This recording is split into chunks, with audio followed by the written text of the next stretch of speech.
Desde hace 52 años estamos aquí para ti, ayudándote a cumplir tus sueños. Gracias a tus aportes, desarrollamos diversos programas de responsabilidad social, casi 1.500 millones de pesos invertidos en planes de becas, impactando a más de 5.000 hijos de nuestros asociados. Celebramos 52 años junto a ti, maestro, más que un socio, nuestro principal aliado. Cooperativa Nacional de Servicios Múltiples de los Maestros COPNAMA, un esfuerzo colectivo del Magisterio Nacional.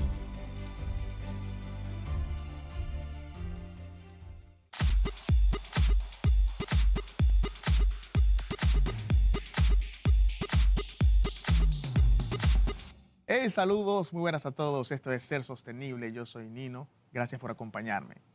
Quiero tratar de analizar la repercusión sostenible de la inmigración masiva que está ocurriendo en diversas partes del mundo, pero más específicamente en la República Dominicana. Y me voy a referir más específicamente al caso de la inmigración haitiana.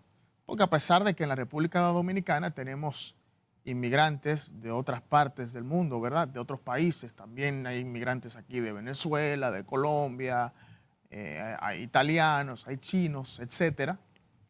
Pero entiendo yo que la ola migratoria que impacta y que puede afectar la sostenibilidad social y económica del país es la inmigración haitiana.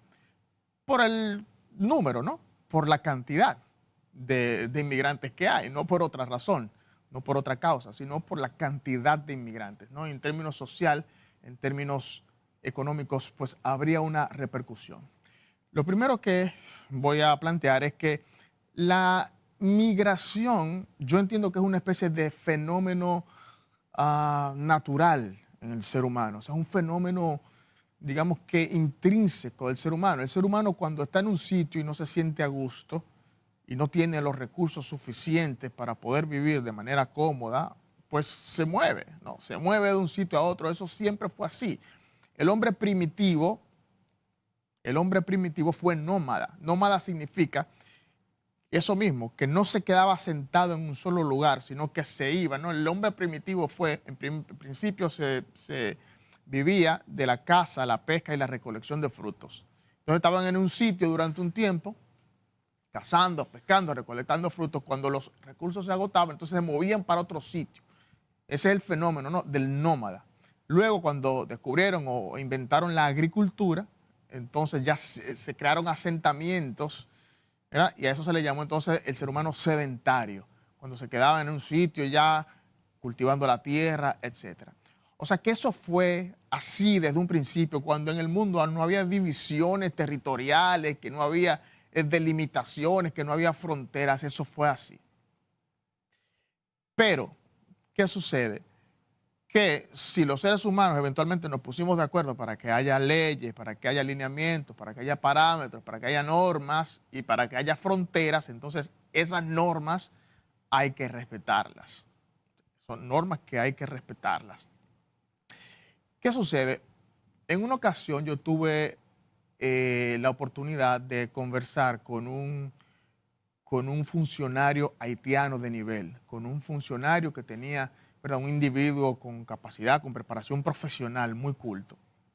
Y hay que decir, porque nosotros estamos acostumbrados a interactuar con el haitiano de a pie, ¿no?, que es el haitiano humilde, que no tiene instrucción, que no tiene, digamos, que el background educacional ni académico, pero los haitianos que tienen nivel académico, los haitianos cultos, son tanto o más cultos que los dominicanos cultos. O sea, hay que decirlo. Entonces yo le pregunté a esa persona sobre su opinión a propósito del conflicto, ¿no?, de la inmigración haitiana hacia República Dominicana, a ver qué tan objetiva podía ser su opinión. Y me sorprendió que su opinión en ese momento fue bastante objetiva. ¿Qué me respondió él? Bueno, que si bien es cierto que el ser humano tiene derecho a tratar de buscar, digamos, que nuevos horizontes, ¿verdad? El ser humano que está en un sitio y que no le está pasando bien tiene derecho a tratar de buscar un lugar nuevo al cual trasladarse para buscar horizontes, para buscar una mejor calidad de vida. No menos cierto es que entonces el país receptor, sea cual fuere, tiene derecho también a hacer respetar sus leyes, sus fronteras, sus normas, sus normativas, etcétera. Esa fue la respuesta de él y a mí me parece que fue una respuesta inteligente, objetiva y atinada. Porque ¿qué es lo que está pasando? ¿O qué nos dicen los ODS, los Objetivos del Desarrollo Sostenible? Básicamente nos dicen que hay que darle educación a todo el mundo, que hay que darle salud a todo el mundo, proporcionarle, ¿verdad?, salud a todo el mundo, independientemente de cuál sea su religión, su credo, su estatus social o migratorio, etcétera. Eso nos mandan los ODS. Ahora bien, eso tiene que interpretarse de una manera, digamos que objetiva, ¿no? Tenemos que saber que ese tipo de mandatos no deben hacerse en función de lo que es la violación de las leyes de los territorios nacionales. O sea, eso es otra cosa, son cosas diferentes. Y una parte que a mí me preocupa mucho es que yo siento que la sociedad dominicana se está polarizando y eso es perjudicial y es peligroso. Polarizando entre los prohaitianos y los antihaitianos, entre los progres y los conservadores, entre los patriotas, nacionalistas, y los de izquierda y los de derecha. Eso no es correcto, eso no es provechoso y no es lo que necesita el país en este momento. ¿Cuál es la realidad? La realidad es que en virtud de la migración ilegal masiva, la sostenibilidad económica del país y social del país está en tela de juicio, no está tambaleándose, porque es un país pobre que no tiene, digamos, que la capacidad económica para soportar la carga de inmigrantes que está soportando. O sea, a eso es que me refiero. Cuando un país, una nación está destinando 35, 40% de su presupuesto de salud, por ejemplo, a atender extranjeros, o sea, es algo insostenible. O sea, no es un asunto de racismo o de clasismo o de odio, como se quiere decir también, que no creo que ha lugar esa comparación, ¿no? El dominicano en sentido general no es racista, porque si el dominicano fuera racista, no le comprara las cosas que venden los haitianos en la calle. Hay toda una economía informal de la cual viven muchos inmigrantes haitianos, de venta de frutas, de vegetales, de cosas, de chucherías en la calle que los dominicanos se las compran.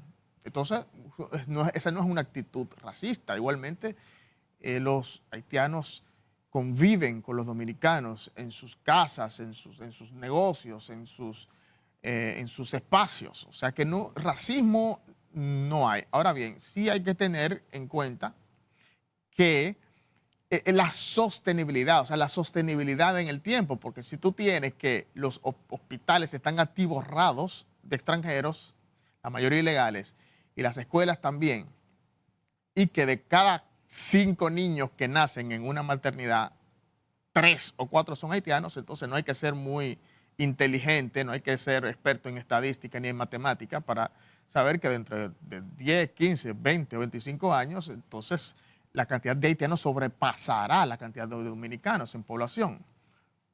Y eso me parece que no es correcto. O sea, es un asunto como de analizar ese tipo de cosas. No es un asunto de odio, ni mucho menos, o de racismo, como se quiere exponer de esa manera. Es un asunto como de sostenibilidad, o sea, de la sostenibilidad económica y social de la nación.